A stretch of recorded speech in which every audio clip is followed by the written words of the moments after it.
오늘 이 아침에 우리에게 주시는 말씀은 요한복음 14장 16절 말씀부터 21절 말씀까지입니다.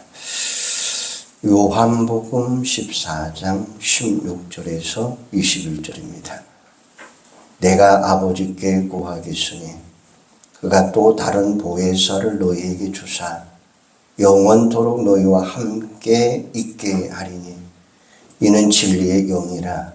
세상은 능히 그를 받지 못하나니 이는 그를 보지도 못하고 알지도 못함이라.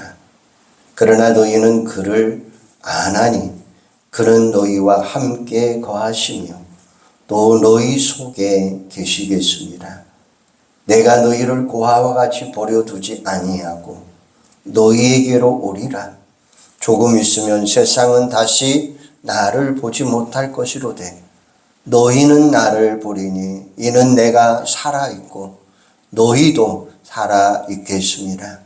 그날에는 내가 아버지 안에 너희가 내 안에 내가 너희 안에 있는 것을 너희가 알리라. 나의 계명을 지키는 자라야 나를 사랑하는 자니 나를 사랑하는 내 아버지께 사랑을 받을 것이요 나도 그를 사랑하여 그에게 나를 나타내리라. 아멘. 오늘은 성령 강림주일입니다. 오늘 성령 강림주를 통해서 성령의 충만한 은혜가 여러분과 함께하기를 주님의 이름으로 축원합니다. 아프리카 속담에 이런 말이 있습니다. 길을 갈 때 빨리 가려면 혼자 가고 멀리 가려면 함께 가라. 정말 그런 것 같아요. 잠시 길을 갈 때는 혼자서 후다닥 다녀오면 되죠. 그러나 긴 여행길에는 동행인이 있어야 됩니다. 혼자 가면 외롭고 위험하기 때문이죠. 우리 인생이 꼭 그렇습니다. 그러므로 우리 인생길에 동행해 줄 사람이 반드시 필요하다는 거예요. 그래서 하나님이 우리에게 가족을 주시고 친구를 주셨고 이웃을 주신 것입니다. 만일 우리 인생길에 동행해 줄 가족이나 친구가 없다면 한마디로 말하면 그는 고립무원입니다. 그래서 고아를 가장 불쌍한 사람이다 라고 말하는 거예요. 그런데 정말 불쌍한 사람은 그냥 고아가 아니라 영적 고아입니다. 영적 고아는 하나님 없이 살아가는 사람이에요. 엄밀하게 말해서 본래부터 고아는 없습니다. 부모 없이 태어난 사람은 한 명도 없기 때문이에요. 다만 부모와 헤어져 있을 뿐입니다.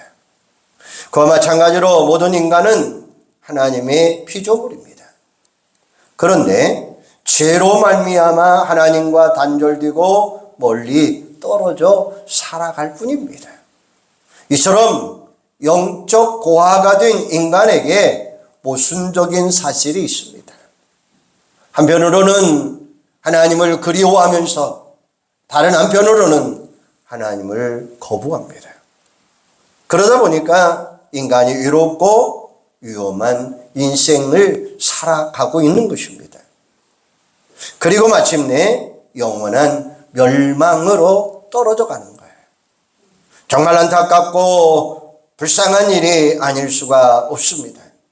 다행히 하나님이 이런 인간을 그냥 버려두지 아니하시고 우리에게 찾아오셨습니다. 어떻게요? 하나님의 아들 예수 그리스도를 인간으로 보내주신 것입니다. 그가 오셔서 친히 동행해 주셨고 제자들은 3년 동안 그의 축복을 만끽하면서 살았던 것입니다. 그런데 예수님이 십자가에 못 박기 전에 제자들에게 떠나실 것을 말씀하셨어요. 십자가를 지시기 바로 전날 밤 최후의 만찬 자리에서 하신 말씀, 바로 요한복음 14장 16장을 보면 예수님의 다락방 설교를 발견할 수가 있습니다. 예수님은 제자들과 함께 3년 동안 지내셨습니다. 그런데 그들은 예수님과 함께 했기에 외롭지 않았고 그리고 두렵지도 않았습니다. 그런데 떠나가신다는 말을 자꾸 하니까 불안해졌습니다. 그때 예수님이 이렇게 말씀합니다. 요한복음 14장 18절에 보면 내가 너희를 고아와 같이 버려두지 아니하고 너희에게 오리라 라고 말씀하셔요. 이 말씀은 재림을 가리키는 것이 아닙니다. 무엇을 가리키고 있습니까? 성령 강림을 가르쳐 주시는 말씀이에요. 성령은 성부, 성자, 성령 삼위일체 하나님 가운데 삼위의 하나님을 말씀하고 있는 것입니다. 성부, 성자, 성령 하나님은 바로 동일하신 하나님이십니다. 신비롭고 인간의 머리로 이해하기가 어렵습니다. 어떻게 셋인데 하나인가요? 그러니까 하나님이신 것입니다. 피조물인 인간이 아무리 똑똑하다고 해도 무한하신 하나님을 어떻게 완벽하게 이해할 수가 있겠습니까? 이해 안 되는 게 당연한 일이죠. 성경에 성부, 성자, 성령으로 나오니까 받아들이고 믿을 뿐입니다. 대표적으로 마가복음 1장에 나오는 요단강 세례 사건을 보면 예수님이 세례를 받으시고 강물에 올라오실 때 하늘에서 아버지 하나님의 음성이 들려오고 성령이 비둘기같이 내려옵니다. 바로 성부, 성자, 성령이 동시에 함께 등장한 것입니다. 예수님은 십자가에 죽으셨다가 부활하셨고 승천하신 후에 성령을 보내주시겠다라고 약속하셨습니다. 그리고 승천 후 10일쯤 지난 후에 약속대로 정말 성령의 강림하심이 임했습니다. 성령은 본래 하나님의 영이신 동시에 예수님의 영입니다. 예수님이 승천해서 하나님 보좌 우편에 계시면서 성령을 통해 다시 임하신 것입니다. 장차 부활하신 모습 그대로 재림하신 것이지만 그 전에 성령을 통해 다시 오셨다고 하는 사실이에요. 그날을 기념하는 주일이 바로 오늘 성령 강림 주일입니다. 우리는 성령 강림으로 영적 고아의 신세를 모면하게 되었습니다. 제자들이 다 도망갔다가 예수님이 부활하신 후에 모였고 승천하신 후에 다시금 성령 강림을 기도하는 가운데 체험하게 됩니다. 이게 바로 사도행전 2장의 기록이죠. 그날 이후에 제자들은 담대해졌고 담대하게 예수님을 증거할 수 있었습니다. 예수님이 성령을 통해서 함께 하실 때 성령 강림의 축복의 역사가 그들과 함께 있습니다. 이 시간 말씀을 통해서 저와 여러분도 성령과 동행하는 축복을 재확인하고 이제는 영적 고아가 아니라 하나님과 동행하며 승리하는 여러분들이 되기를 주님의 이름으로 축복합니다. 오늘 본문에 보니까 예수님은 성령을 가리켜서 또 다른 보혜사라고 이야기하셨어요. 내가 아버지께 구하겠으니 그가 또 다른 보혜사를 너희에게 주사 영원토록 너희와 함께 있게 하시리니 라고 이야기했습니다. 보혜사라고 하는 말은 헬라어로 파라클레토스라는 말입니다. 그러니까 보혜사는 겉으로 부름을 받았다라는 뜻이에요. 즉 예수님이 성령을 우리 곁으로 보내셔서 우리를 도와주셨다라는 말씀이에요. 우리말 성경이 번역을 참 잘했어요. 보혜사는 일반 사전에 나오지 않는 주어입니다. 바로 지킬 보, 은혜해, 그리고 스승사입니다. 영어 성경을 보면 파라클레토스를 역본에 따라 다양하게 번역하고 있는데 조력자, 삼당자, 유력자, 위로자, 대언자라고 하는 말로 썼어요. 가만히 보면 이 모든 단어를 합쳐놓은 게 바로 보혜사다라는 말이에요. 그런데 놓치지 말아야 될 또 한 가지 중요한 사실이 있습니다. 보혜사라고 하는 말 앞에 또 다른 수식어가 있는데 다른이라고 하는 단어예요. 헬라어로 알로스인데 이 말은 여전히 다른 게 아니라 똑같은 하나를 의미하고 있습니다. 무슨 말씀입니까? 예수님이 보혜사이신데 성령도 보혜사다라는 말씀이에요. 결국 성령은 예수님과 동일한 하나님이시며 예수님의 대리자라는 거예요. 예수님께서 지난 3년 동안 제자들 곁에서 동고동락하시면서 도우셨는데 그 역할을 성령이 오셔서 대신해 주실 것이다 라는 말씀입니다. 오늘 본문 19절에 보면 조금 있으면 세상은 다시 나를 보지 못할 것이로되 너희는 나를 보리니 이는 내가 살아있고 너희도 살아있겠음이라 라고 말씀해요. 예수는 십자가에 달려 죽었고 사흘 만에 부활하신 후에는 승천하셔서 하나님 보좌 우편에 계십니다.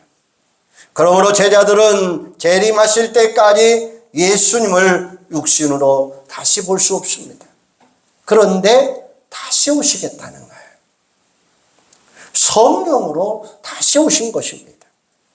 불신자는 영안이 어두워 보지 못하지만 성도들은, 제자들은 영안이 떠져서 예수님을 볼 수 있다고 하는 말씀이에요.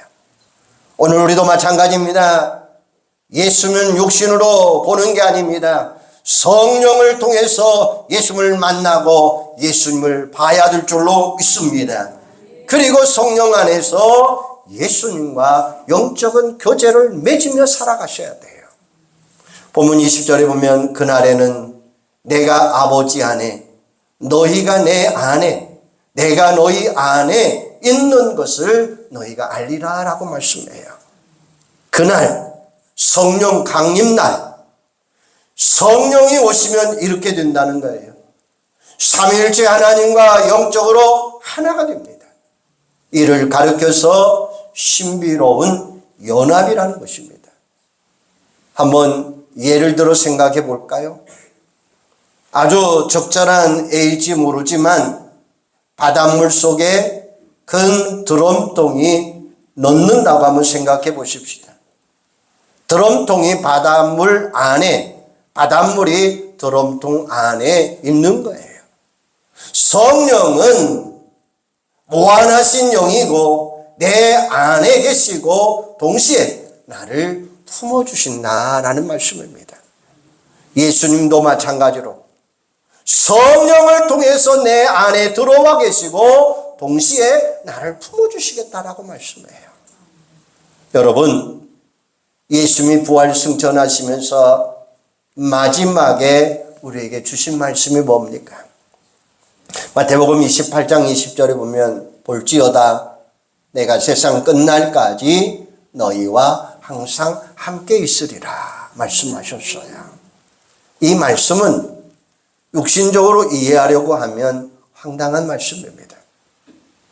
어떻게 하늘로 올라가시면서 계속 함께 하시겠다라고 말씀할 수 있을까요? 말이 안 되죠. 예를 들어 보십시다. 공항에서 떠나가는 사람이 배웅 나온 이들에게 손을 흔들며 출국장으로 들어가면서 내가 너희와 계속 함께라고 말한다면 그는 머리로 많이 이상하다라고 생각하실 것입니다. 예수님의 말씀은 육신적으로 이해하시면 곤란해요. 영적으로 이해하시기를 바랍니다.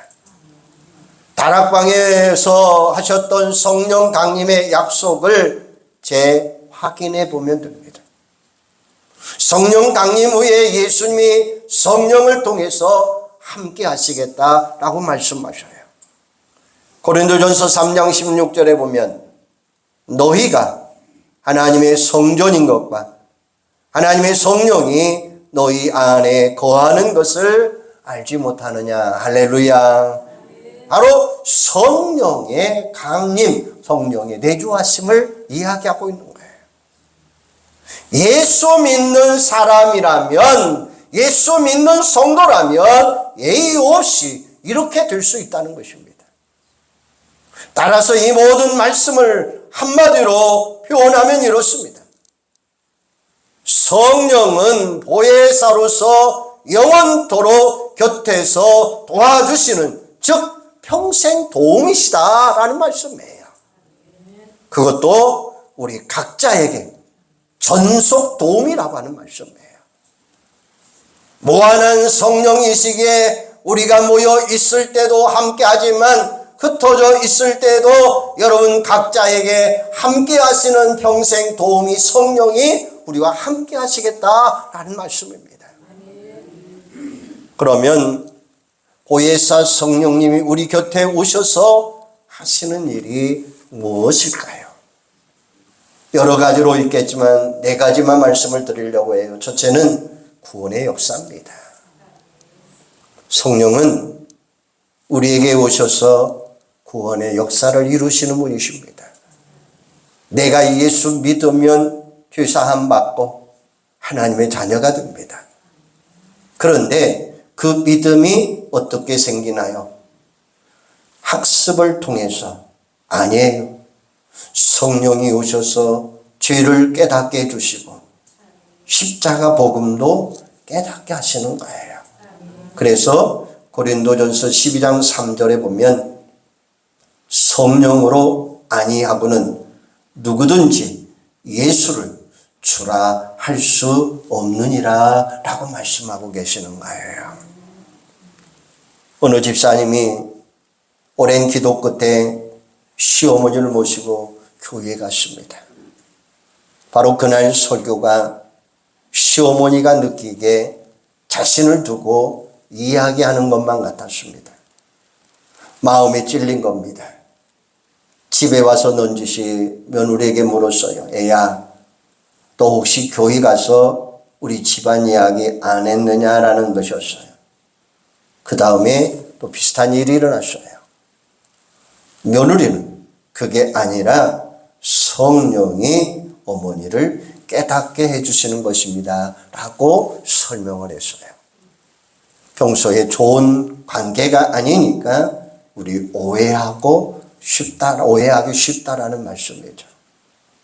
성령의 조명을 쉽게 풀어서 설명드리자 시기하면서 계속 교회에 따라 나섰어요. 그러다가 결국 예수 믿고 구원받았다는 이야기입니다. 이게 바로 구원을 위한 성령의 역사라는 말이에요. 그래서 믿음은 하나님의 선물이다라고 말씀하고 있는 거예요. 내가 믿는 것 같지만 사실은 성령이 역사해 주셔야 믿는 줄로 믿으시기를 바랍니다. 우리도 마찬가지로 성령의 역사로 구원받았다는 사실을 기억하시면서 감사하시기를 바랍니다. 두 번째는 성령은 인도해 주시는 분이에요. 성령은 우리의 인생길을 인도해 주십니다. 요한복음 14장 26절에 보면 보혜사 곧 아버지께서 내 이름으로 보내실 성령 그가 너희에게 모든 것을 가르치시고 내가 너희에게 말한 모든 것을 생각나게 하리라 라고 말씀해요. 무슨 말씀입니까? 성령이 오셔서 우리에게 성경의 진리를 가르쳐 주신다는 것입니다. 그리고 인생길을 인도해 주십니다. 성령의 도우심이 없으면 성경을 읽어도 검은 글씨요 흰 것은 종이에 불과합니다. 처음 교회 나오는 분들은 혹시 설교가 귀에 들려오지 않을지도 모릅니다. 왜 그럴까요?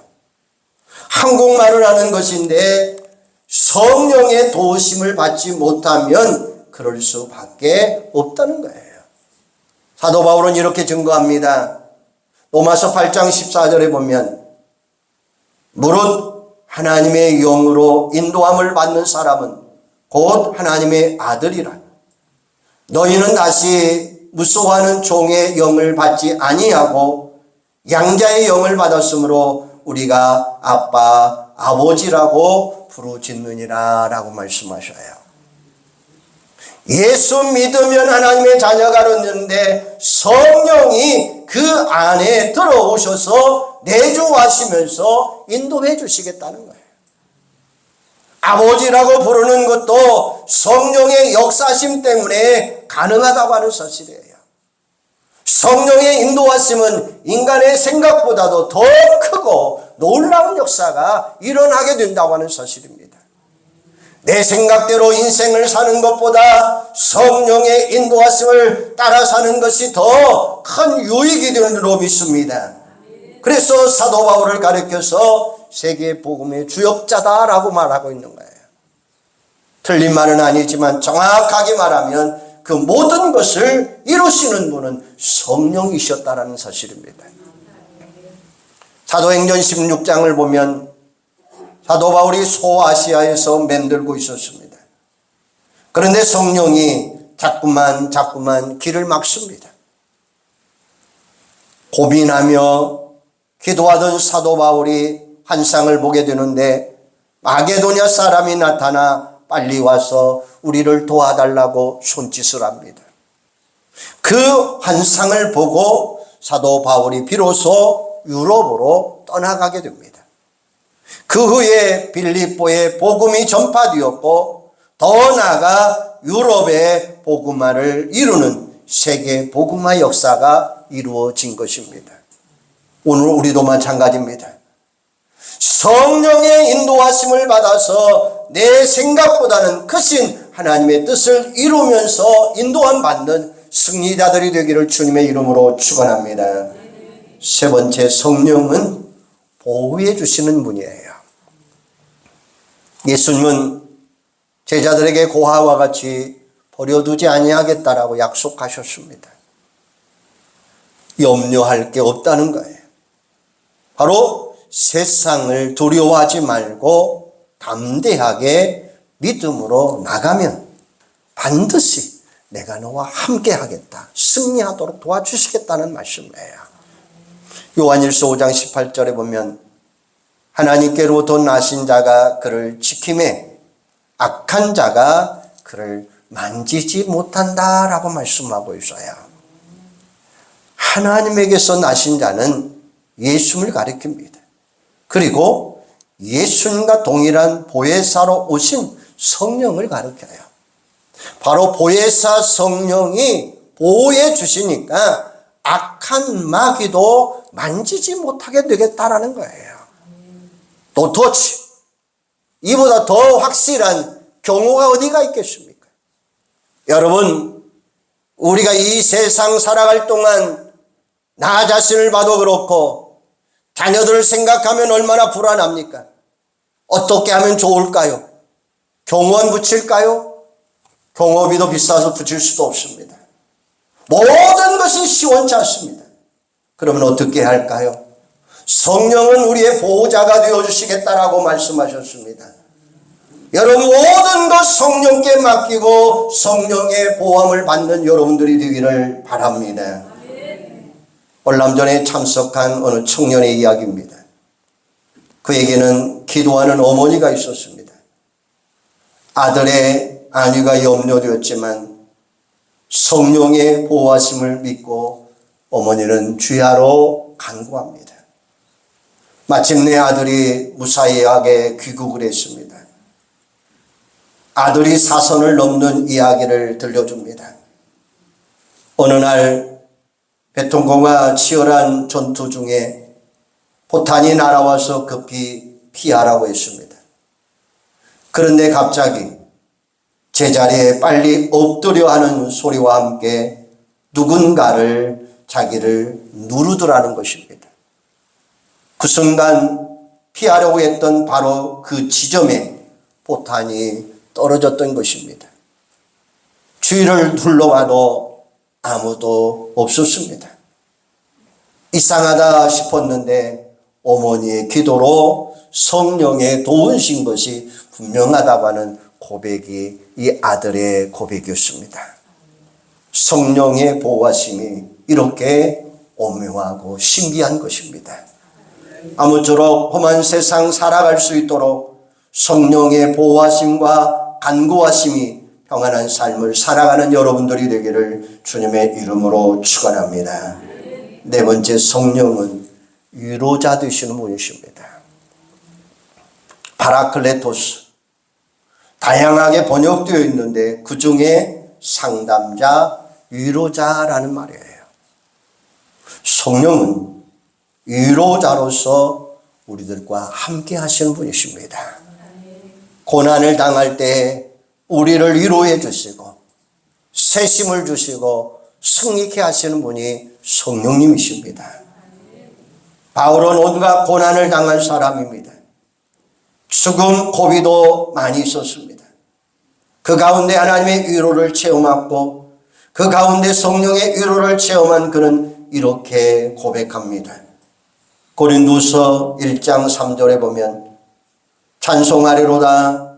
그는 우리 주 예수 그리스도의 하나님이시요 자비의 아버지시요 모든 위로의 하나님이시며 우리의 모든 환난 중에서 우리를 위로하사 우리로 하여금 하나님께 받은 위로로서 모든 환난 중에 있는 자들을 능히 위로하게 하시는 이시로다. 그리스도의 고난이 우리에게 넘친 것 같이 우리가 받는 위로도 그리스도로 말미암아 넘치는도다라고 이야기해요. 하나님과 그 아들 예수 그리스도의 위로를 체험했는데 직접적으로는 성령을 통해서 이루어지고 있다는 것입니다. 여러분, 소개할 사람 한번 소개해 보고자 합니다. 6.25 때 아버지와 아들이 홍산당하게 즉 학살당하는 모든 광경을 목격을 합니다. 어린 시절 동생이 불꽃놀이 하다가 불에 타서 죽어가는 모습도 고통을 보았습니다. 또 다른 동생이 벌목 현장에서 놀다가 나무에 깔려 죽는 모습도 보았습니다.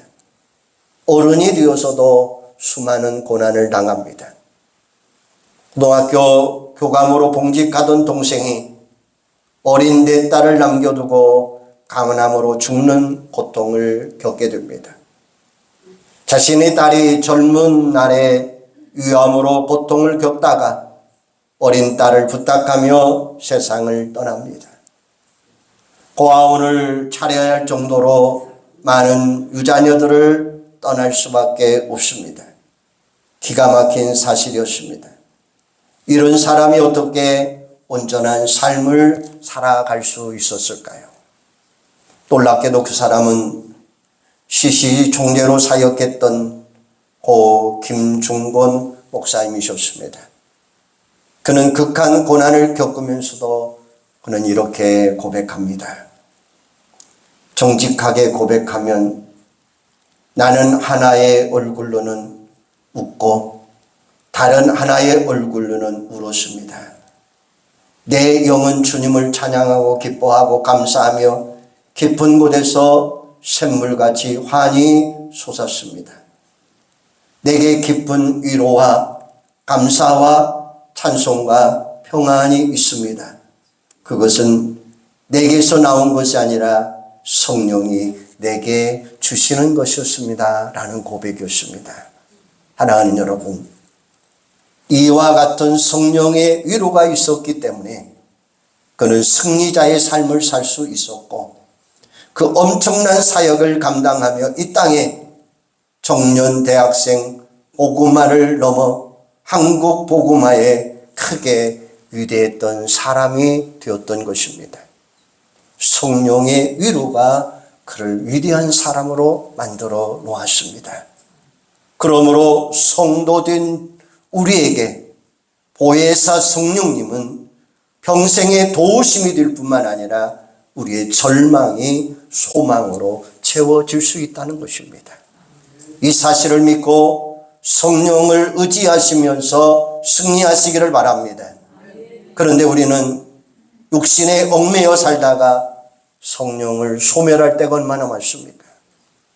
성령은 결코 떠나지 않으시지만 우리 편에서 내가 성령을 잃어버리고 살 때가 너무나 많다고 하는 사실입니다. 오늘 성령 강림주일을 맞이해서 다시 한번 깨어 기도하시기를 바랍니다. 깨어 성령 충만 받으시기를 바랍니다. 주님 앞에 나 자신을 살펴보시면서 회개하시고 말씀의 묵상과 기도로 힘쓰시기를 바랍니다. 그럴 때 성령 충만한 역사가 유지될 줄로 믿습니다. 아무쪼록 또 다른 보혜사로 오신 성령님을 내 마음 중심에 모시고 날마다 승리하는 삶을 살아가는 여러분들이 되기를 주님의 이름으로 축원합니다. 기도하겠습니다. 하나님, 은혜와 사랑을 감사합니다. 오늘도 보혜사 성령님이 우리 곁에 오셔서 우리를 구원해 주셨습니다. 우리를 인도해 주셨습니다. 우리를 보호해 주시는 줄로 믿습니다. 성령의 위로하심이 우리와 함께하게 하여 주시옵소서. 그래서 성령을 통해서 승리하게 하여 주시기를 원합니다. 성령을 통해서 보혜사 성령님이 우리의 위로자가 되어주시고 우리의 도우미가 되어주시고 우리의 소망이 되어 주시옵소서. 그래서 이 사실을 믿고 성령을 의지하며 승리하게 하여 주시고 우리 육신적으로 성령을 소멸하지 아니하고 떠나가지 아니하고 평생 동안 기도로 성령 충만 받는 자들이 되도록 함께하여 주시옵소서. 그래서 성령님 우리 마음에 오시고 내가 주님을 모시고 날마다 승리케 하시는 역사로 채워 주시옵소서. 예수님의 이름으로 기도하옵나이다. 아멘.